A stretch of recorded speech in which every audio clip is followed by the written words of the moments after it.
Pemirsa, sebagai orang nomor 2 di Kota Prabu Muli, Andrian Syafikri mengingatkan kepada 30 PPK yang baru dilantik untuk bersikap jujur, adil, dan tidak berpihak saat proses penyelenggaraan pemilu karena bisa terjerat di pidana.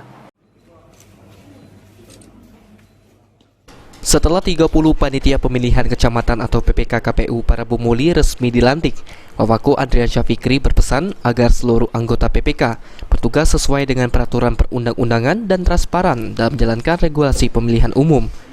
Menurut Andrian, dirinya juga menghimbau kepada anggota PPK terpilih untuk netral dan tidak berpihak kepada partai politik, calon legislatif ataupun calon kepala daerah manapun. Anggota PPK pun diminta untuk tidak menjanjikan bisa menambah suara, apalagi menghilangkan suara, karena dapat terancam pidana. Jadi kita tidak ada nitip-nitip awalnya.